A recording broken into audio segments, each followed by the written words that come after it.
El 11 de diciembre de 2006, el presidente mexicano Felipe Calderón ordenó el despliegue de 6.500 soldados en Michoacán, lo que desencadenó una guerra que se cobraría más de 350.000 vidas. Desde sus comienzos en la historia mexicana, hasta la sangrienta lucha de México contra los cárteles, así fue como el gobierno mexicano fracasó en su intento de destruir a sus brutales cárteles. Número 2. El auge de los cárteles. La historia de los cárteles mexicanos comienza mucho antes de lo que la mayoría de la gente cree. Para comprender cómo estas poderosas organizaciones llegaron a controlar regiones enteras, hay que remontarse a principios del siglo XX, cuando la prohibición de las drogas en Estados Unidos creó una economía clandestina justo al sur de la frontera. Comenzó con la producción de opio y marihuana en los estados norteños de Sinaloa y Sonora. Los inmigrantes chinos, a quienes se les prohibió la entrada a Estados Unidos, encontraron refugio aquí, trayendo consigo el conocimiento del cultivo del opio. Para la década de 1920, las leyes de la época de la prohibición en Estados Unidos habían creado un lucrativo mercado para el contrabando de drogas, y los traficantes mexicanos fueron de los primeros en abastecerlo. Aunque ambos países pronto prohibieron la exportación e importación, la demanda no hizo más que aumentar. Desde el principio, los grupos de narcotraficantes mexicanos operaron más como redes flexibles que como jerarquías rígidas. Esta estructura descentralizada, una lección aprendida tras décadas de evadir la aplicación de la ley, resultaría crucial para su supervivencia y adaptabilidad. Para la década de 1970, los cárteles mexicanos ya eran importantes proveedores de marihuana y heroína a Estados Unidos. En un momento dado, controlaron el 75% del mercado estadounidense de marihuana y el 15% del suministro de heroína. Pero la verdadera transformación llegó en la década de 1980, cuando los productores colombianos de cocaína necesitaron nuevas rutas para llegar a los consumidores estadounidenses. Los narcotraficantes mexicanos, ya expertos en mover contrabando a través de la frontera, se convirtieron en sus principales socios. El Cártel de Guadalajara, fundado por Miguel Ángel Félix Gallardo, un exoficial de policía, fue el primero en organizar el contrabando de cocaína a gran escala. Este cártel se convirtió en el modelo para futuras organizaciones, utilizando una combinación de soborno, intimidación y violencia para controlar territorio y proteger cargamentos. Creó lo que hoy se conoce como el Cártel de Guadalajara, utilizando las carreteras de Guadalajara para enviar drogas a Estados Unidos, especialmente marihuana. Pero en 1985, todo cambió. Tras el brutal asesinato del agente de la DEA Enrique Camarena, el gobierno mexicano se vio obligado a tomar medidas drásticas. El Cártel de Guadalajara se dividió en varias organizaciones independientes, cada una con territorios y conexiones políticas. Esta división creó el panorama actual de los cárteles. A lo largo de la década de 1990, estos grupos expandieron sus operaciones, pasando del narcotráfico al control de regiones enteras. Comenzaron a diversificarse e incorporar la extorsión, el secuestro, la trata de personas e incluso negocios legales. Los cárteles se volvieron tan poderosos que muchas comunidades dependían de ellos para su supervivencia económica. Cuando Vicente Fox asumió la presidencia en el año 2000, marcó el fin de 71 años de gobierno unipartidista en México. El Partido Revolucionario Institucional, PRI, había mantenido un delicado equilibrio con el crimen organizado, manteniendo la violencia relativamente baja a cambio de sobornos y apoyo político. El gobierno de Fox alteró este acuerdo, desatando involuntariamente una ola de violencia mientras los cárteles luchaban por nuevas alianzas políticas. A principios de la década de 2000, dos importantes cárteles surgieron como rivales por el dominio nacional, el Cártel de Sinaloa y el Cártel del Golfo. El Grupo de Sinaloa, liderado por Joaquín El Chapo Guzmán, operaba como una corporación multinacional, formando alianzas con bandas más pequeñas y empleando la violencia estratégica para expandir su territorio. El Cártel del Golfo, por su parte, creó su propio brazo paramilitar llamado Los Zetas, compuesto por soldados de las Fuerzas Especiales Mexicanas. Esta militarización del crimen organizado marcó un punto de inflexión en la guerra contra las sustancias ilegales. Los cárteles comenzaron a usar armamento avanzado, vehículos blindados e incluso tácticas militares contra rivales y fuerzas gubernamentales. La violencia se intensificó rápidamente, convirtiendo ciudades enteras en campos de batalla. A medida que la guerra se intensificaba, el gobierno mexicano respondió con creciente fuerza. En 2006, el presidente Felipe Calderón lanzó una campaña militar a gran escala contra los cárteles, desplegando miles de tropas y atacando a sus principales líderes. Si bien esta estrategia de capós logró capturar o eliminar a muchos jefes de los cárteles, también dividió las organizaciones en grupos más pequeños y violentos. La fragmentación creó nuevos vacíos de poder e intensificó la competencia. Los cárteles comenzaron a luchar no solo por las rutas de la droga, sino también por el control de regiones enteras e industrias legítimas. La extorsión, el secuestro y el robo de combustible se convirtieron en importantes fuentes de ingresos. La violencia se extendió a zonas anteriormente pacíficas, incluyendo destinos turísticos y ciudades fronterizas. Para la década de 2010, el cártel de Sinaloa se había consolidado como la fuerza dominante, controlando vastas rutas de contrabando y forjando alianzas internacionales. Pero nuevos rivales, como el Cártel Jalisco Nueva Generación, CJNG, comenzaron a desafiar su supremacía, utilizando la violencia extrema y la tecnología moderna para expandir su influencia. Este periodo también presenció el auge de la narcocultura, con los cárteles utilizando las redes sociales, la música y las relaciones públicas para construir su imagen y reclutar miembros. Algunos grupos incluso brindaron servicios sociales y apoyo económico a comunidades pobres, generando lealtad y protección local. La respuesta del gobierno mexicano continuó evolucionando, y cada administración probó nuevas estrategias.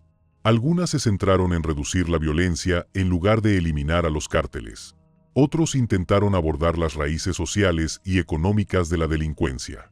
Pero a pesar de los miles de millones de dólares en ayuda estadounidense y los innumerables arrestos, los cárteles se volvieron cada vez más sofisticados y adaptables. A principios de la década de 2020, los cárteles mexicanos se habían convertido en algo más que simples organizaciones criminales. Operaban como gobiernos paralelos, controlando territorio, recaudando impuestos y aplicando sus propias leyes. Su influencia se extendía a la política, la aplicación de la ley e incluso a los negocios legítimos.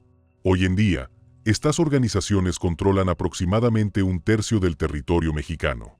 Se han diversificado mucho más allá del narcotráfico, la extorsión de empresas, el control de rutas migratorias e incluso participan en la minería ilegal y el robo de combustible. Su capacidad militar rivaliza con la de algunos ejércitos nacionales. Con vehículos blindados, drones y armamento sofisticado, lo que hace aún más peligrosa la situación actual son las crecientes ambiciones territoriales de los cárteles. Ya no se limitan al tráfico de drogas, sino que luchan por controlar regiones enteras e industrias legítimas. Este cambio ha provocado enfrentamientos abiertos con las fuerzas gubernamentales y grupos rivales, a menudo con bajas civiles. El auge de los cárteles ha creado un nuevo tipo de amenaza. Estos grupos ahora operan más como ejércitos insurgentes que como criminales tradicionales. Utilizan artefactos explosivos improvisados, IED, drones e incluso reclutan mercenarios extranjeros con experiencia en combate en conflictos como la guerra en Ucrania. A medida que los cárteles se hicieron más poderosos, su influencia se infiltró en todos los niveles del gobierno y las fuerzas del orden. La corrupción se volvió endémica, con funcionarios de todos los niveles en las nóminas de los cárteles. Una reciente investigación estadounidense reveló que incluso el exsecretario de Seguridad Pública de México, Genaro García Luna, presuntamente aceptaba millones en sobornos del cártel de Sinaloa. También ocupó otros altos cargos policiales en el gobierno mexicano. Y durante su etapa como líder de alto perfil, se le acusa de aceptar millones de dólares en sobornos, todo a cambio de brindar protección al capo de la droga Joaquín El Chapo Guzmán y su cártel. Los intentos del gobierno mexicano por combatir esta amenaza han resultado a menudo contraproducentes. Las operaciones militares suelen resultar en bajas civiles y abusos contra los derechos humanos, lo que socava la confianza pública y crea nuevas oportunidades de reclutamiento para los cárteles. Al mismo tiempo, la violencia de los cárteles ha matado a cientos de periodistas, políticos y activistas, silenciando a quienes podrían alzar la voz. El impacto económico es devastador. La violencia de los cárteles ha ahuyentado la inversión, ha aumentado los costos para las empresas y ha obligado a muchos a pagar protección solo para sobrevivir. En algunas regiones, hasta el 60% de la economía local depende de actividades ilegales. A pesar de estos desafíos, los cárteles han demostrado una resiliencia notable. Su estructura descentralizada les permite sobrevivir a la pérdida de liderazgo y adaptarse rápidamente a las nuevas amenazas. Cuando un líder cae, otro ocupa su lugar rápidamente. Cuando se cierran las rutas, buscan otras nuevas. Cuando aumenta la presión militar, cambian de táctica. Hoy, los cárteles mexicanos se han convertido en organizaciones criminales globales. Operan en docenas de países, controlando rutas de tráfico y redes de distribución a nivel mundial. Su influencia se extiende mucho más allá del narcotráfico, abarcando la trata de personas, el contrabando de armas e incluso la ciberdelincuencia. Lo que comenzó como pequeñas operaciones de contrabando se ha convertido en una industria criminal multimillonaria. Los cárteles han sobrevivido a presidentes, campañas militares y se han adaptado a cada nuevo desafío. Su ascenso no es solo una historia de crimen. Es una historia de poder, política y las consecuencias imprevistas de la guerra contra las drogas. Y ahora, el legado de la guerra contra estas sustancias solo será recordado por sus fracasos. Número 1. La guerra de Calderón con las sustancias ilícitas. El 11 de diciembre de 2006, el presidente Felipe Calderón desata la mayor operación militar de México desde la Revolución, con casi 50,000 soldados invadiendo el territorio de los cárteles. La guerra contra las drogas, que pretendía salvar a México, desataría una década de violencia. La lógica de Calderón era clara. El vecino del norte de México era el mayor consumidor de sustancias del mundo. Pero su guerra impactaría más cerca de lo que nadie esperaba. Con el apoyo de Estados Unidos, Calderón creyó que una fuerza abrumadora podría paralizar a los cárteles. En cambio, desató el caos. El ejército mexicano, antes apolítico y utilizado principalmente para la ayuda humanitaria, se convirtió repentinamente en la primera línea de la guerra contra las drogas.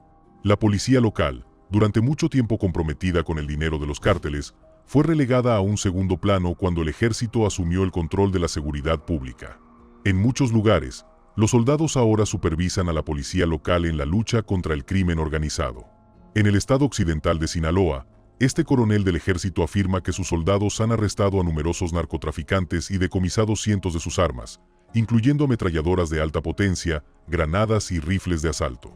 Pero el ejército, diseñado para ser débil y no representar una amenaza para la democracia, se enfrentó a un nuevo tipo de enemigo. Los cárteles respondieron con violencia brutal, no solo entre sí, sino también contra la población civil y las fuerzas gubernamentales.